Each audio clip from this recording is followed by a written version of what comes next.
Pregnancy राहिल्यानंतर सुरुवातीला 2 प्रकारे आपल्याला कळतं. एक म्हणजे ॲक्सिडेंटल प्रेग्नन्सी, म्हणजे बरेच दिवस पाळी आली नाही, मग अचानक लक्षात येतं की दिवस गेलेले आहे. आणि दुसरं व्यवस्थित नियोजन करून आपण बाळासाठी प्रयत्न करणे, हे विथ प्लॅनिंग राहिलेली प्रेग्नन्सी.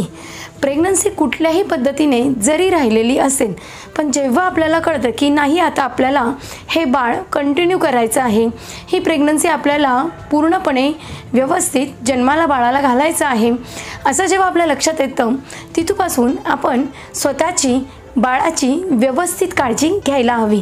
पहिल्या 3 महिने याला फर्स्ट ट्रायमेस्टर म्हणतात. ही गर्भिणीची अशी अवस्था असते ना, जेव्हा बाळ स्थिर होतं, आणि अशा अवस्थेत जर स्त्रीने स्वतःच्या आहाराचं व्यवस्थित नियोजन केलं तर गर्भ स्थिर आणि सुदृढ होण्याची शक्यता व्यवस्थित वाढते. आयुर्वेदामध्ये याबद्दल काय काय सांगितलेलं आहे, आज आपण आहाराच्या विशेष दृष्टिकोनातनं हे बघणार आहोत.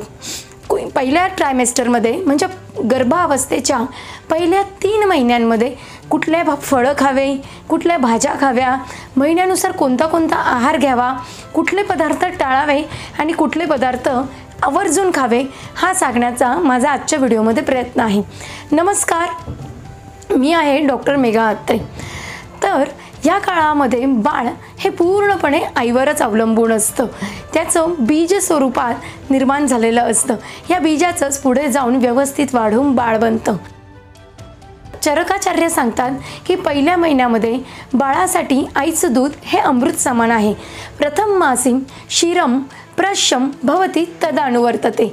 जर गर्भवती स्त्रीने पहिल्यापासून अगदी प्रेग्नन्सी राहण्यापासूनच किंवा प्रेग्नन्सी राहिलेली याचा जरा जरी अंदाज आला आणि कळलं, तर त्या पहिल्या महिन्यामध्ये गाईचं दूध आवर्जून दररोज जर सेवन केलं तर तिच्या गर्भाशयाची आणि गर्भाची वाढ छान होते आणि हे दूध औषधासारखं काम करतं. दुसऱ्या महिन्यामध्ये द्वितीय मासिं क्षीरम मधुरम पयसे सह पिबेत, म्हणजे गोड पदार्थ जसं खडीसाखर सोबत किंवा पयस म्हणजे तांदळाची खीर, गव्हाच्या पिठाची खीर.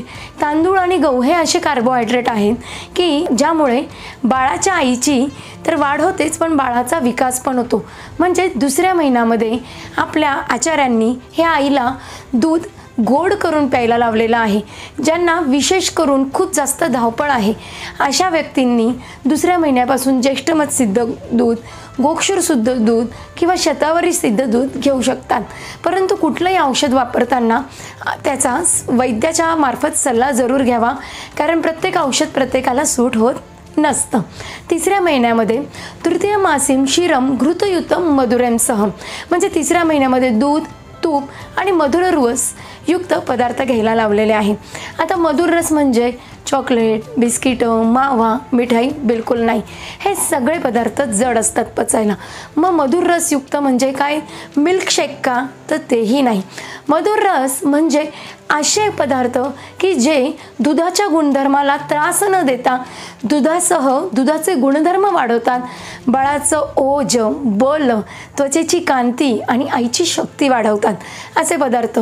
यामध्ये पुन्हा खडीसाखर सर्वात श्रेष्ठ आहे. त्यानंतर ज्येष्ठमध आहे. हे पदार्थ गोड गुणाचे तर आहेत, परंतु आईसह बाळाला देखील अतिशय जास्त औषधी पण आहेत. याच्यानंतर आपण आता बघूया की सुश्रुताचार्यांनी पहिल्या 3 महिन्यांमध्ये काय सांगितलेलं आहे. गर्भिण्यान वातलाणी मधुराणी द्रव्याणी स्निग्धानी च सेवनानी, म्हणजे गर्भिणीने शीतल पदार्थ खावे. शीतल म्हणजे काय हो, शीतल म्हणजे आईस्क्रीम, कोल्ड ड्रिंक, थंड पाणी बिलकुल नाही. शीतल पदार्थ म्हणजे जे गुणाने थंड आहेत, जसं विविध प्रकारचे फळं, त्यानंतर कोळा, नारळ पाणी, लिंबू सरबत, दूध, हे सगळे थंड गुणाचे आहेत. म्हणजे थंड गुणाने आईच्या शरीरातली उष्णता नियंत्रणात येते आणि त्यामुळे बाळाच्या वाढीला विकासाला मदत होते. आणि स्निग्ध द्रव्यामधलं सर्वात श्रेष्ठ उदाहरण म्हणजे गाईचं तूप आहे. ज्या स्त्रिया नियमितपणे नॉनव्हेज खात असतील ते चिकन सूप, मटन सूप हे देखील आठवड्यातून 2दा घेऊ शकतात. ज्यांना पिढ्यानपिढ्या सवय आहे त्यांनी मांसरस खायला काही हरकत नाही, परंतु ज्यांना सवय नाही आहे आणि त्यांचं व्हेजिटेरियन आहारासह बाळाचं वजन छान वाढत आहे, त्यांनी अचानक नॉनव्हेज सुरू करण्याची आवश्यकता नाही. तरी देखील आवश्यकता पडल्यास तुमच्या डॉक्टरांचा सल्ला घेऊन तुम्ही घेऊ शकता. तिसरं आहे की अति तिखट, आंबट, कडू, मीठ आणि उष्ण पदार्थ टाळायला लावलेले आहे. गर्भवतीचे पहिल्या 3 महिन्यांमध्ये मळमळ होणं, बेचैन होणं, डोकं दुखणं, कसं तरी वाटणं, ह्या सगळ्या लक्षणं निर्माण होतात.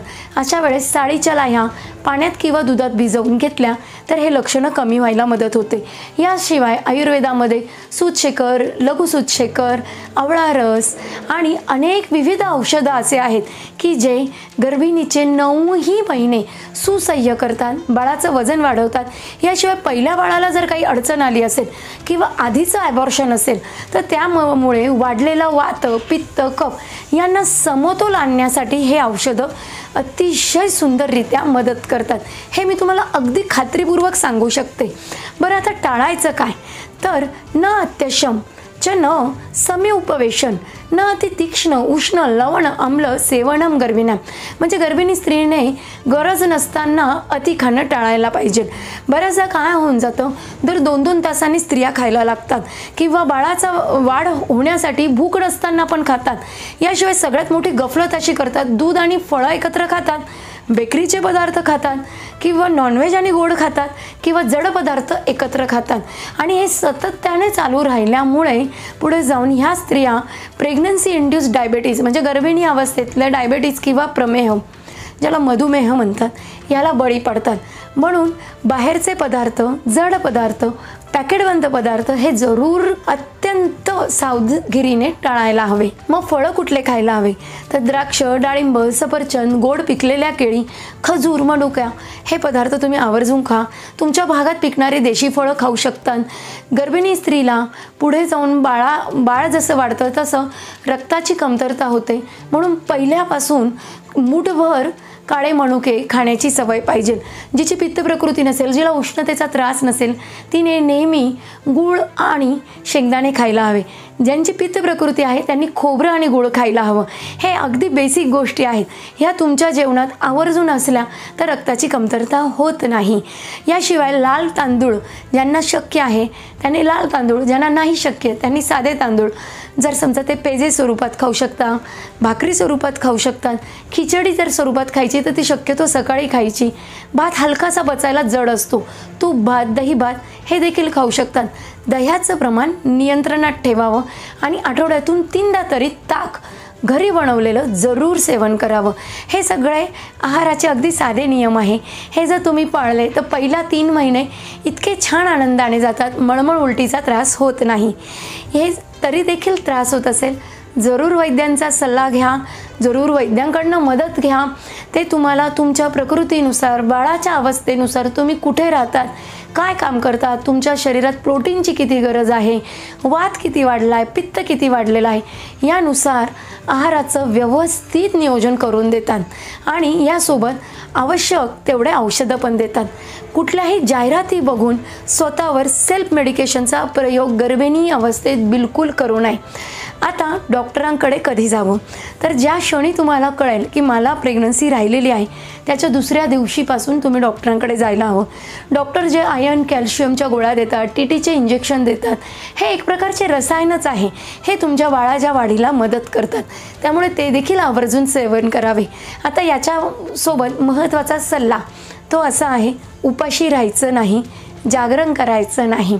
आणि कुठे असा प्रसंग असेल की तुम्हाला प्रवास करावा लागणार असेल, बाहेर जावं लागणार असेल तर ताजे फळं भरपूर प्रमाणात खायचे. आपल्या पर्समध्ये घरी बनवलेले लाडू न्यायचे. अगदीच घाई असेल, तूप साखर पोळीचा रोल नेला तरी चालेल, परंतु जितकं शक्य आहे तितकं बाहेरचं टाळायचं आणि घरचं जेवण करायचं. व्हिडिओ पूर्ण बघितल्याबद्दल धन्यवाद. तुम्हाला काही शंका असतील तर नक्की मला सांगा. गर्भिणी अवस्थेत व्यायाम करायचा की नाही, तो कशा प्रकारे करायचा, कोणता व्यायाम करायचा, कोणता टाळायचा नाही, तर त्या सर्व माहितीची व्हिडिओची लिंक मी खाली देत आहे. तेही जरूर बघा. थँक्यू.